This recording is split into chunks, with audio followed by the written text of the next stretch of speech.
যদি সবকিছু বলার পর বাবা মা রাজি না হয়, তাহলে তো তোমার আমার মায়ের বন্ধুত্ব নষ্ট হয়ে যাবে।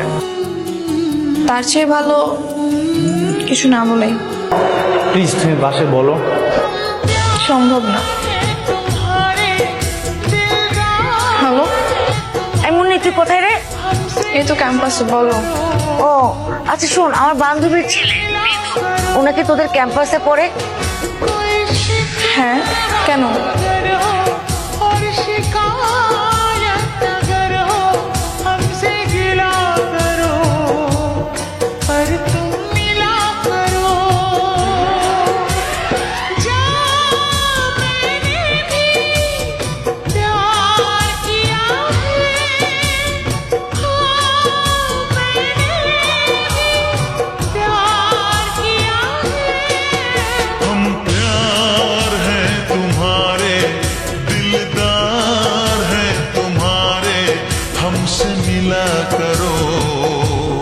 हमसे मिला करो कोई शिकवा अगर हो और शिकायत अगर हो हमसे गिला करो पर আমার তো বিয়ে হয়ে যাচ্ছে। সেটা তো জানি, এটা তো খুশি হওয়ার কি আছে? আমাকে দাওয়াত দিতে চাচ্ছ? হ্যাঁ, দাওয়াত তো দিতেই হবে। এটা তোমার ছোট ভাইয়ের শূন্য দেখাতা না, যে মন চাইলো আর চলে গেল। এটা তোমার বিয়ে, আর আমি সেখানে যাব?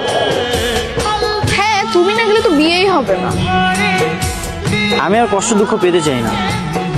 আমি আমার কষ্ট আর আবেগ নিয়ে দূর থেকে তোমাদের জন্য দোয়া করবো, তোমার ভালো থাকো।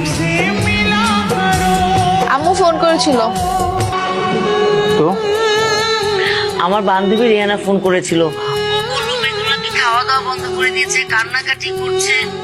এই মিথুন নাকি তোকে পছন্দ করে, তুইও নাকি মিথুনকে পছন্দ করিস? হ্যাঁ মা। তাহলে কেন আমাকে আগে বললি না?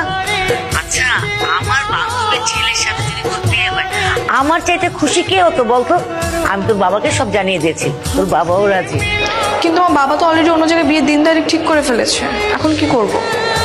ফাইনাল পরিস্থিতি কি হয়েছে? সব ঠিক থাকবে, যেহেতু ঠিক থাকবে, শুধু পাত্রের জায়গায় মৃদুল আসবে, ব্যাস।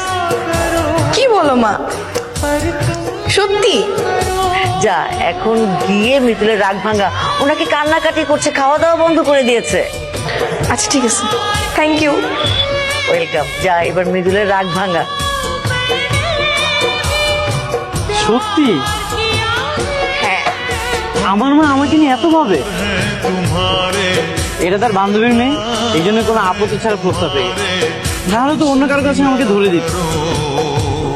সত্যি কি আমার রাজকন্যা আমার হতে যাচ্ছে? হ্যাঁ রে বাবা, সত্যি। कोई शिकवा ইয়ে!